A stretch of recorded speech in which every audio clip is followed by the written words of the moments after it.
Good morning from the Great Loop. I'm Captain Tom, and today we're leaving Cumberland Island. We anchored 2 nights here near Cumberland Island, and we absolutely loved it. All of the trails and all the animals, it was just beautiful. And it was actually quite chilly this morning. It was funny because just a few days ago it was in the 80s, and this morning it's 67. We're setting out early.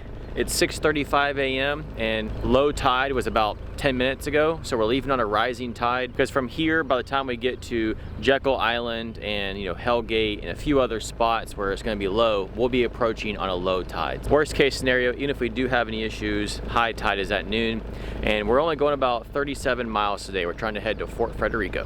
Let's get going. All right, let's pull the anchor, please.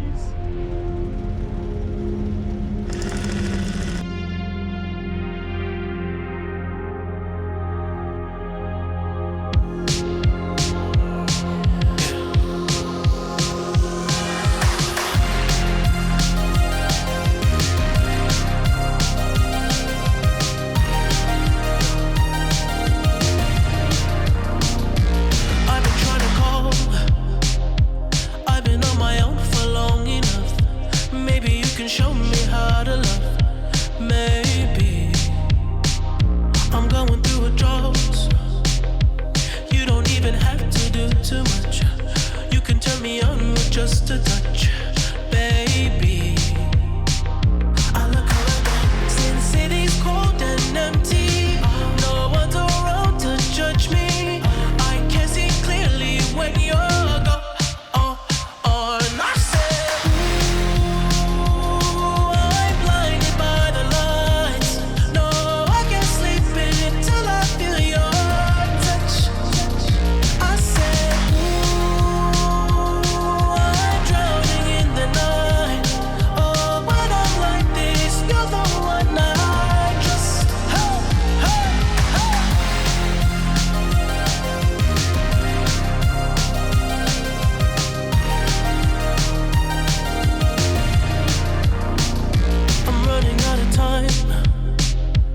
I can see the sun light up the sky, so I hit the road in overdrive, baby.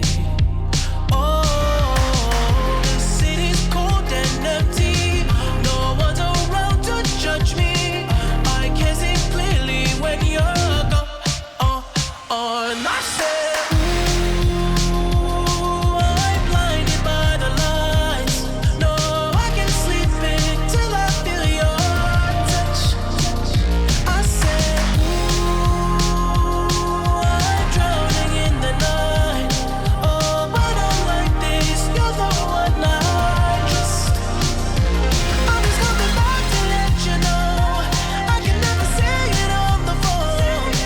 They'll never let you go this time. I said, ooh, I'm blinded by the lights. No, I can't sleep until I feel your touch. Hey, hey,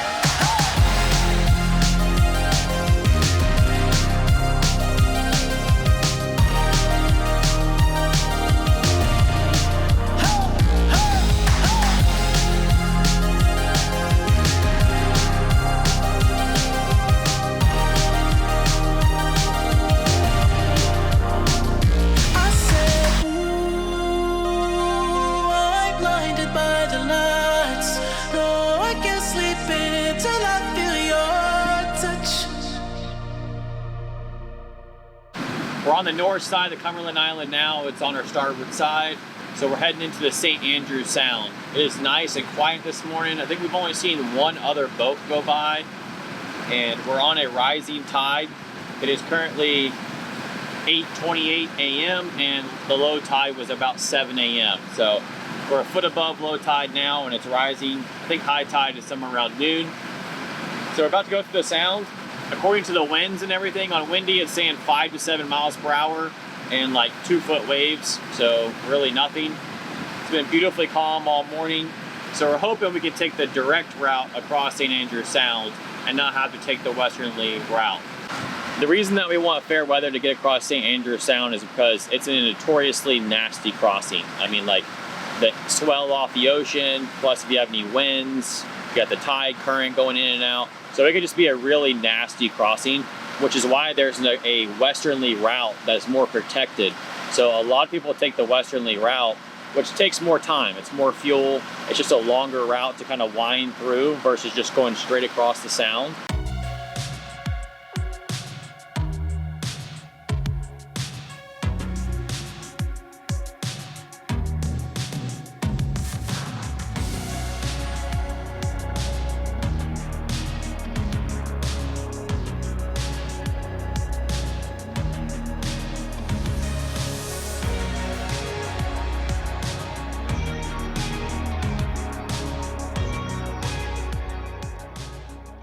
We've reached the Cumberland Crossroads, so to speak.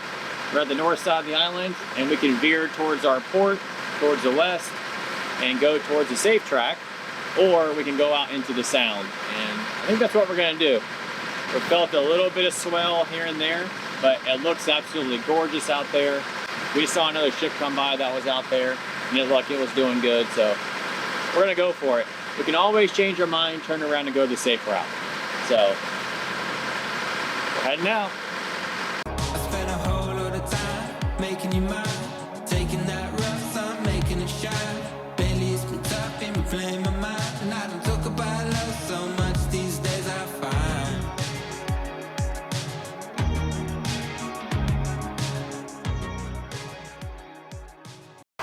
Well, we're out here, we're making our turn. It was fine until we got pretty close to the buoys and, you know, quite a bit of swell. So unfortunately, now we got to turn to port. So we're going to take some of this swell on the beam. It's going to get a little rolly. But that's all right. That's how it goes. It's really cool to be out here. So pretty. And honestly, it's not bad. Even up here on the fly bridge, I can't imagine what it would be like on a rough day. I mean, we have like 5-mile-an-hour winds. That's like nothing at the ocean, basically. So I can't even imagine, you know, 15. Imagine like 25-mile-an-hour winds out here. It's got to be brutal. And that's why you wouldn't come out here in those conditions. And also, we just went from going 5 knots, barely, like 4.5, 5 knots, fighting the current, and we're instantly going 7. It's crazy. Because now we're actually getting pulled back in. Pretty fun overall. Would recommend.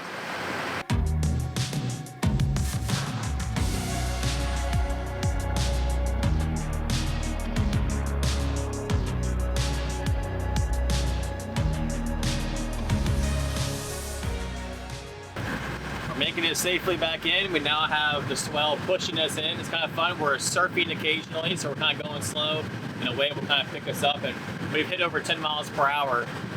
Currently going 7.7 knots. We're 9 miles an hour, and occasionally a wave will pick us up and we'll hit 10. So now we're going 9.6, 9.5, 9.2. We're kind of falling off the wave. We're going 8.8 up. Now one's picking us up. We're going 9.6, 9.7 miles per hour. Just fun. So anyways, we're making our way in, surfing the waves in, and honestly, the worst part about being out here was somehow some random boat found a way to wake right beside us. Doesn't matter where you are, you can be going along, someone will find a way to wake you. And so he waited beside us. Of course, we're in the channel, but he passed us, and he was throwing such a huge wake. Literally, that was the roughest thing that we experienced, was that guy going by us real fast. So overall, very pleasant experience going across St. Andrews Sound. And it was nice and calm. I've been wishing, looking for the morning mist where you come. I'm hoping I'd slip through it all. Waking up, I'm beautifully blue. I'm beautifully blue.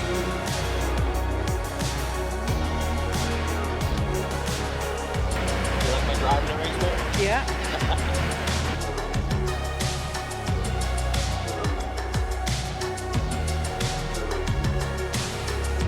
You said I'm best when it's better to come into.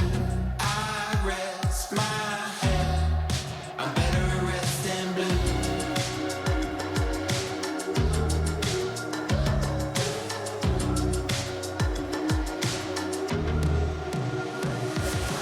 I've been wishing.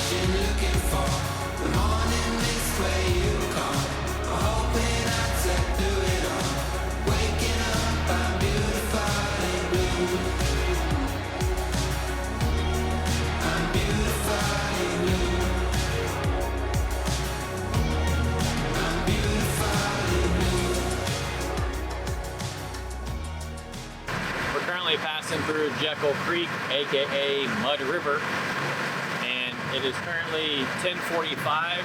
High tide is at like 1 today here, so we're currently 4 foot above low tide. So we are seeing 12.5 foot underneath our boat, and according to the charts, we're in about 8 foot of water. Just taking it easy getting through here. Now we're fighting the current, unfortunately.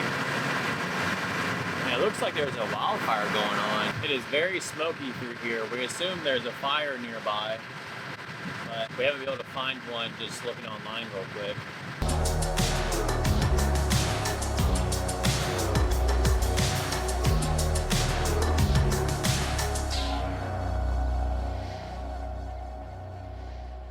We made it through the worst part of Jekyll Creek, aka Mud River. In fact, we're almost out of it. So I think we made it through most of the dangerous areas today. In fact, we had this pinned and knew about it for quite a while now. So I'm glad we made it through with no problems whatsoever. I think the lowest we've seen at any point was like 8 foot. So I'm very happy with that. Got about 10 miles to go. So about an hour and a half or so because we're fighting the current. We're only doing about 6 knots. Other than it being smoky, it is very beautiful out here. But wow, is it super smoky right now. Must be a fire nearby.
We dropped the hook here at Fort Frederica. This is our 3rd fort in the first 2 weeks of the Great Loop, and we'll be staying on the anchor yet again. We've stayed 2 nights at a free dock at Sisters, and now this is our 12th night anchoring. So no marinas so far, and that is our plan. We're going to try to anchor as much as we can, hopefully all of it. For those wondering how the solar system has held up, it has worked perfectly. We don't have a generator, we've not had electricity, we've been on the Great Loop for 2 weeks now, and we haven't been conserving electricity. When we arrived today at Fort Frederica about noon, our batteries were already at 100%. Turning the water heater on now, which will pull like 1600 watts. That will run for a good while until it gets hot, and then it will turn itself off. And so we can run this for 15-20 minutes till it gets warm, and then turn it off, head to shore. When we come back, it will still be warm. We try to run the water heater like midday or around, before say 4 o'clock p.m. if we can, because the water will stay hot for a shower, and also we'll have enough sunshine to basically refill the battery bank. So by the time the sun starts to go down, our battery is still pretty much slap full. But cooking is all electric. We removed our generator. We don't have anything that's not electric besides the propulsion, which is diesels. Other than that, everything uses electricity, and the solar panels have worked perfectly. It's really cool to be anchored right in front of the National Monument. Again, this is our third one being anchored right in front of. So cool. But at least just got done making some mac and cheese for lunch. Gonna eat that, drop the dinghy, go explore, and then chug on tomorrow. How long do you think it's going to take to get over to the monument? It's gonna be a long ride. Yeah, can you see it back? Oh, I guess it won't be that long. There's old Swampy Chompy.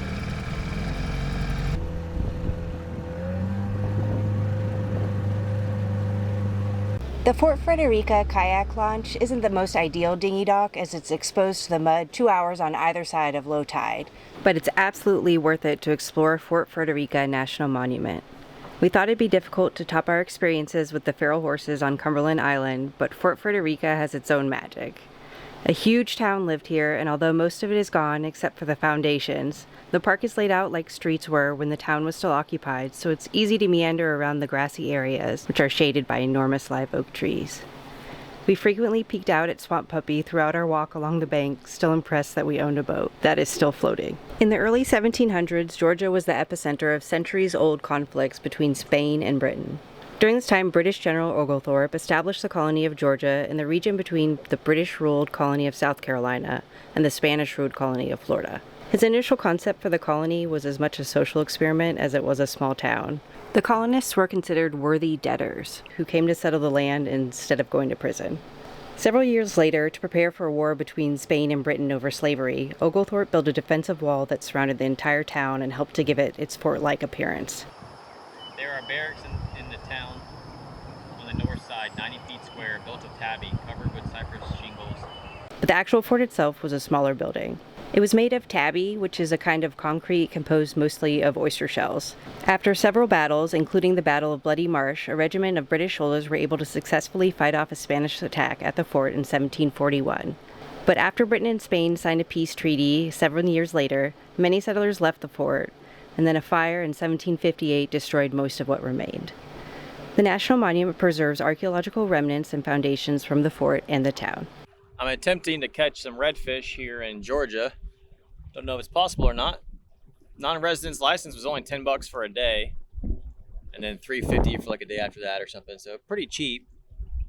But I've never really fished for redfish. I've never really fished, other than going with, I think, 2 people, to go fishing who were familiar with the area.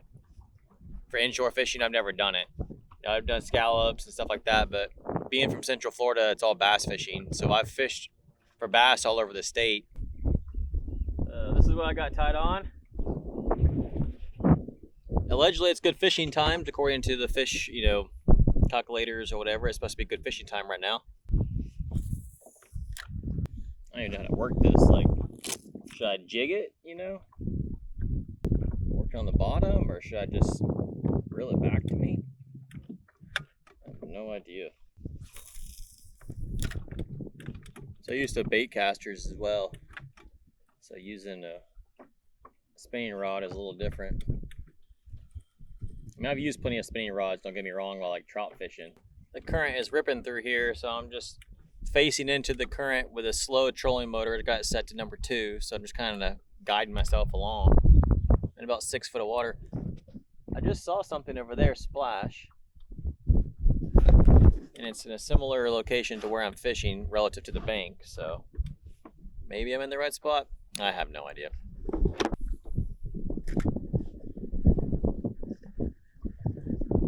Right in the mud.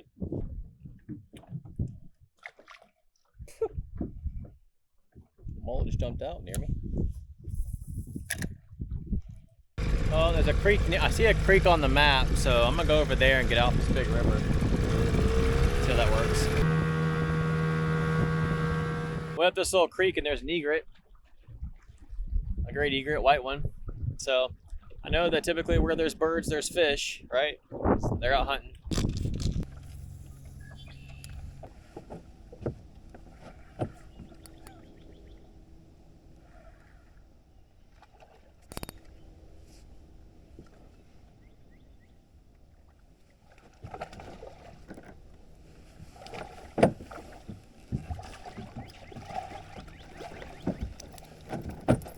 All right.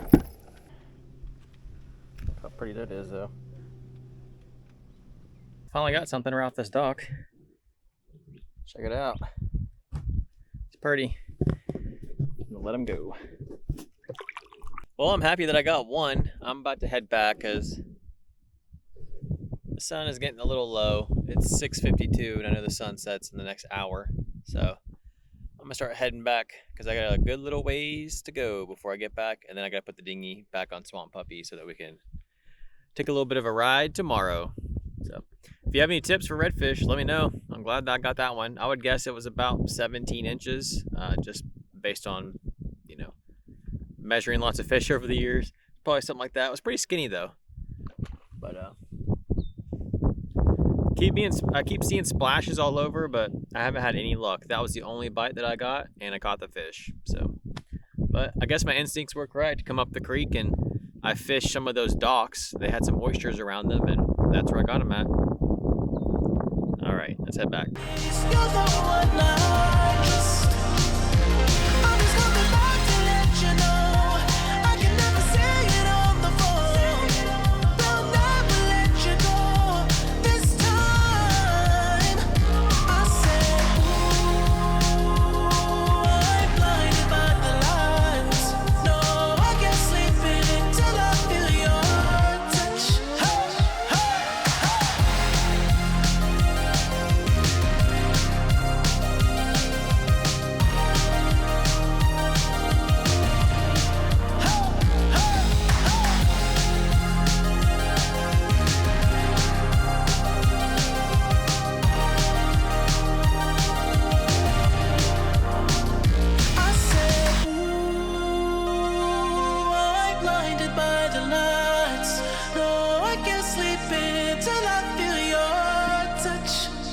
As always, thank you so much for watching, and if you're not already, please subscribe to our channel and like this video, and stay tuned for next one when we visit St. Catharines Island.